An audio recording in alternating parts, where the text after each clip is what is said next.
राधे राधे। आप सभी का राधे सत्य चैनल में स्वागत है, जो आप लोगों का चैनल है। जैसा कि कार्तिक और माह का महीना होता है, वैसा ही बैसाख का महीना है। बैसाख का महीना भी भगवान भोलेनाथ, भगवान कृष्ण को बड़ा प्यारा है। इस महीने को ये माधव के नाम से जाना जाता है। इसमें श्री कृष्ण की पूजा और अपने लड्डू गोपाल की पूजा का बड़ा ही महत्व है। कहा जाता है कि इसी महीने में तिल का भी उदय स्थान है। इसी महीने में तिल की उत्पत्ति होती, इसलिए स्नान करने में तिल का डालना और तिलों के द्वारा हवन करने में भी इसका बड़ा महत्व है। इसी में इसके अमावस्या दोनों एकादशियों का भी बहुत महत्व है।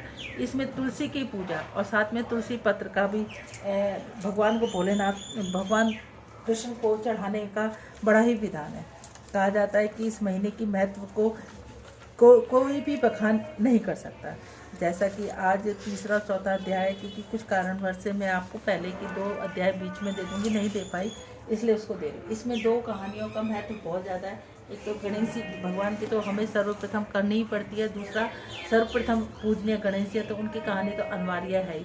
साथ में लक्ष्मी माता की कहानी और साथ में इसमें बांदरी की कहानी, जिसका बैसाख महीने में बांदरी की कहानी का बड़ा महत्व है। कहते हैं आप बैसाख नहा रहे हो, नहीं नहा रहे, वैसे तो अलूने बैसाख करे जाते हैं, लेकिन हम आज हमारा शरीर ऐसा नहीं कि हम अलूने बैसाख कर सकें। तो सुबह उठकर स्नान करने से, सूर्य उदय से पहले स्नान करने से, ठंडे पानी में थोड़ा सा गंगा जल और तिल डालकर कहने से और साथ में बांदरी की कहानी कहने से कहते हैं कि सभी चीज़ों का उद्धार हो जाता है। बांदरी की कहानी का इसमें बड़ा ही महत्व है। कहा जाता है कि बांदरी की कहानी कहने से और गणेश जी की और लक्ष्मी माता की कहानी कहने से सभी कहानियों का महत्व है। वैसे तो इसमें गंगा जमुना की कहानी, लक्ष्मी जी की कहानी इस तरह से कही जाती है, लेकिन सबसे ज़्यादा महत्व इसमें बांदरी की कहानी का है। इसलिए बांदरी की कहानी जरूर करनी चाहिए। इसमें 2 एकादशी आती है, एक मोहिनी एकादशी, एक बरूखनी एकादशी। एक इसमें ही आखा तीज की का भी बड़ा महत्व है। एक पूरे साल में आखा तीज वाले दिन ही ऐसा त्यौहार होता है कि जिसमें श्री कृष्ण भगवान के पैरों के दर्शन किए जाते हैं। तो सबसे पहले हम गणेश जी महाराज की कहानी कहेंगे। बोलो गणेश जी महाराज की जय।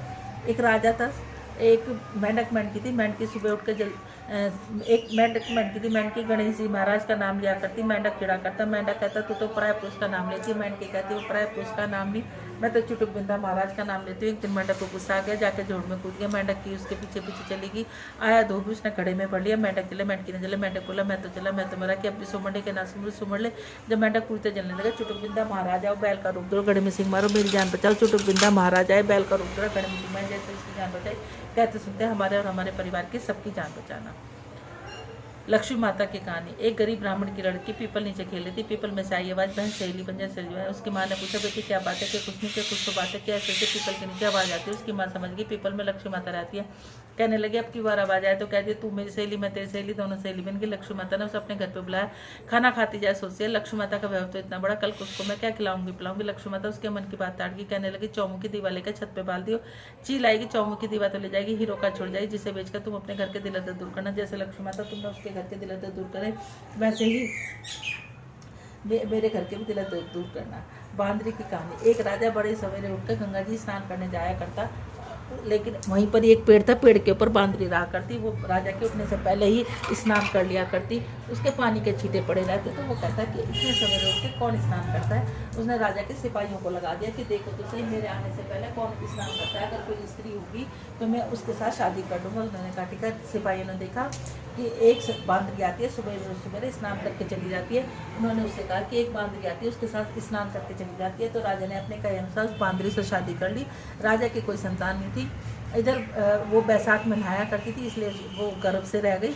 अब दूसरी रानियों को पता चला, तो उन्होंने कहा कि जना इसके अगर इसके बच्चा हो गया तो राजा हमें घर से निकाल देगा।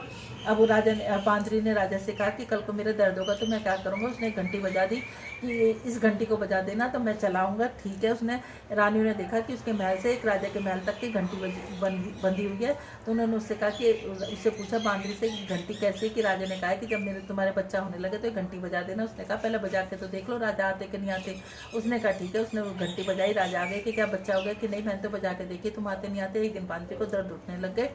दर्द उठने लगे तो वो रानियों के पास गई कि मेरे दर्द उठ रहे, मैं क्या करूँ कि आंखों पे पट्टी बांध लो, ओखली में सिर दे लो, तुम्हारे बच्चा हो जाएगा। उसने उसकी जो दाई थी उसको पटा लिया, उससे कहा इस बच्चे को फेंका ना, इसकी जगह मार का लोथड़ा रख देना। उसने कहा ठीक है। अब उसने ऐसे करा, वो बच्चे को लेके गई, बच्चा बड़ा सुंदर था, उसे मारा नहीं गया, उसने उसको पानी में रख के एक घड़े में रख के और पानी में बहा दिया, उसे कुम्हार को मिल गया।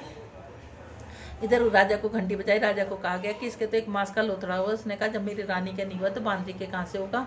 अब उधर वो कुम्हार ने वो घड़े उसको बच्चे को पाल लिया। अब बच्चे को पाल लिया तो वो कहने लगा कि दासी बच्चे को फेंकने गई, नदी में फेंक आई तो कुम्हारी ने मिट्टी बना रही, उसके अंदर रखा है। कुम्हार मिट्टी को खोदी तो देखा बड़ा सुंदर बच्चा सो रहा है। जब कुम्हार पत्नी से बोला हमें एक बच्चा नहीं, इसलिए भगवान ने हमें बच्चा भेज दिया, तू इसको पाल ले, अपने घर ले जा। कुम्हारी बोली मैं ले जाएंगे, लेकिन इसकी खातिर ही, हमारी खातिर ही भगवान ने भेजा। कुम्हारी ने उसको पाल पोस कर बड़ा किया। लड़का रात दिन बढ़ने लगा। कुम्हार मिट्टी का हाथी बनाकर बेचा करता है। एक दिन लड़का बोला पिताजी मेरे को भी कोई हाथी घोड़ा दो, मैं इससे खेलूंगा। फिर वह हाथी घोड़ा ले जाकर कुएं पे बैठ गए। लड़के को सारी बात पता लग गई कि बांदरी को हुआ है और रानी ने मुझे मारने के लिए दासी को दिया। कुएं पर दासियां पानी भरने आई। दासियों को देखकर बोला मेरा मिट्टी का हाथी घोड़े को भी पानी पिला दो। दासी बोला मूर्ख का भी मिट्टी के हाथी घोड़े भी पानी पीते। लड़का बोला मूर्ख को कहीं बांदरी के भी ईंट पत्थर होते हैं।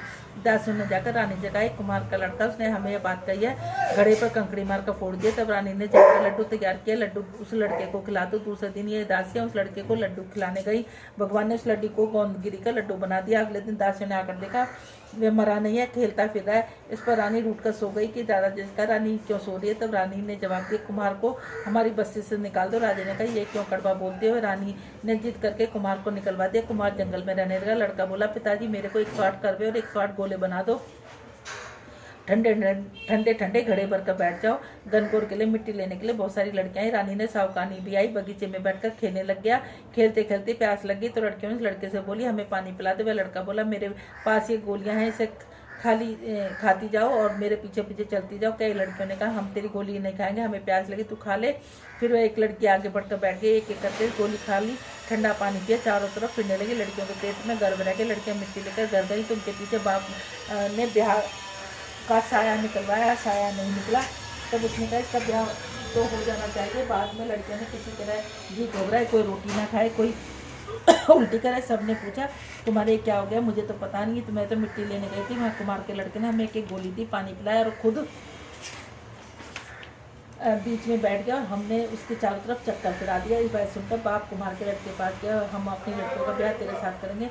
उन सब ने उसके साथ फेरे लिए हैं। कुमार बोला आप बड़े आदमी हो, राजा रानी हो, मेरा बेटा ऐसा क्यों करेगा। तब उनके साथ सब अपनी अपनी लड़कियों का विवाह कर दिया। बहुत सारा धन दौलत देकर अपनी लड़कियों को विदा किया। इस तरह 108 बहुएं आ गई, फिर लड़के भी आ गए। 108 कमरे बनवा दिए, सब बहुओं ने भी कमरे बनवा दिए। फिर लड़का बोला पिताजी हम सारे नगर को दावत पे बुलाओ, उसमें अपनी बहुएं आई हैं, इतने पोते हो गए हैं। कुमार ने कहा दिमाग दो, सारी नगरी में राजा रानी को बुला दिए। जब दिन में आया तो राजा का परिवार सेना से खुद आया। लड़का बोला बंदरिया को क्यों न लाए। राजा ने कहा बंदरिया को भी बुला लेते हैं। राजा ने बंदरिया को बुलाने के लिए रथपाल की भिजवा दी। वह सभी सभा में सोने की चौकी पर सुंदर गद्दी बिछवा दी। फिर बंदरिया आई, गद्दी के ऊपर बिठा दिया। 108 बहुओं ने कहा ये बंदरिया मेरी जन्म की माँ है, सभी से सोने की मोहरें देकर गोद में पोते देती जाओ। फिर सब बहुओं ने आई, सोने की मोहरें पैर छूकर गोद में पोते दे गई। बंदरिया सबको आशीर्वाद देती कि राजा ने इनकी रानी समझ के। राजा ने कहा ये हमारे को बुलाकर हमारा अपमान कर रहा है, इसलिए हम जा रहे हैं। राजा भी लड़कर बोला हे भाई तुम बंदरिया का इतना स्वागत क्यों करो। लड़का बोला बंदरिया मेरे जन्म की माँ है। राजा ने कहा पूछा कैसे। लड़का बोला मैं बंदरिया के पैदा हुआ था, तुम्हारी रानी ने मुझे दासियों को दिया और मुझे नदी में बहा दिया। तुम्हारी दासी ने मुझे नदी में बहा दिया, मुझे गड्ढे में रख दिया। कुमार और कुमारी ने उसे पाल पोस कर बड़ा किया। रानियों ने तुम्हारे से कहा था तुम्हारे 12 पैदा हुआ, जो दासी मेरे को ले गई वही यहीं खड़ी कर गई। दासी ने कह दिया हाँ मेरे को दिया, मेरे भी नदी में फेंका, इसलिए इसे खदान में रख दिया। रानी रह गए पीछे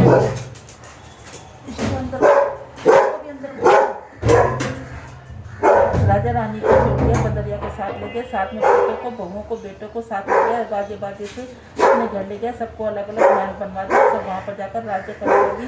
सारी दुनिया कहने लगी बैसाख नहाने का इतना फल होता है, तो सबने बैसाख नहा दिया, दान पुण्य कर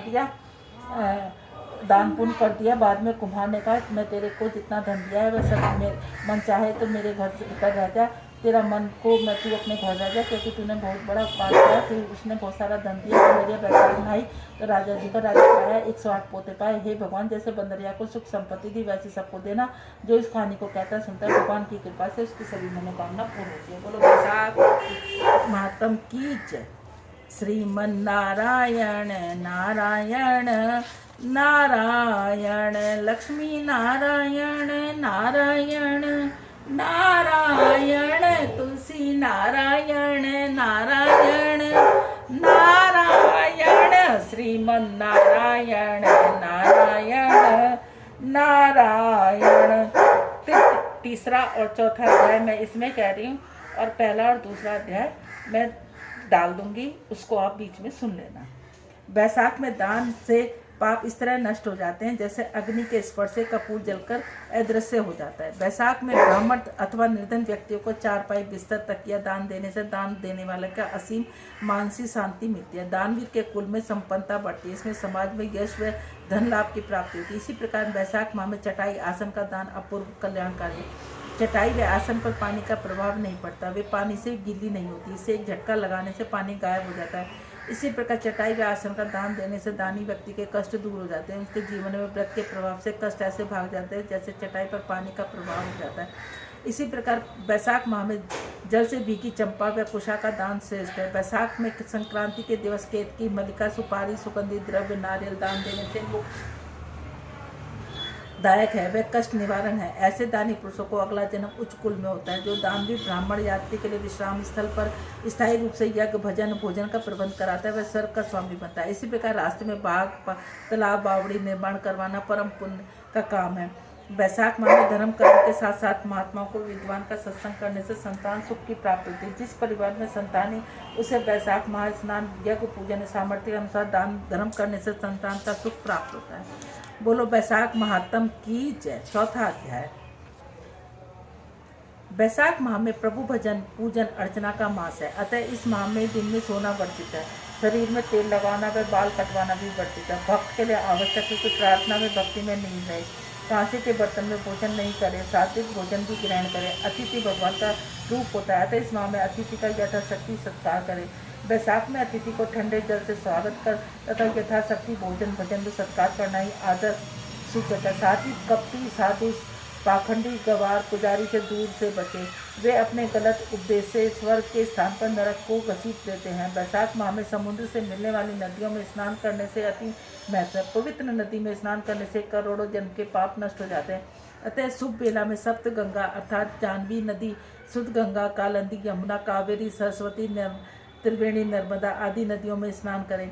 स्नान करते समय भगवान विष्णु, लक्ष्मी, शिव व पार्वती का स्मरण करते रहना चाहिए। इससे स्नान का फल कई गुना बढ़ जाता है। स्नान करते समय ओम का नाम का एक गायत्री मंत्र का जाप निरंतर करते रहना चाहिए। गायत्री मंत्र का जाप करने से करोड़ों जन्म के पाप नष्ट हो जाते हैं। ओम भूर्भुवः स्वः तस्य वितुर्भर्गो भर्गो देवस्य धीमहि धियो यो न प्रचोदयात्।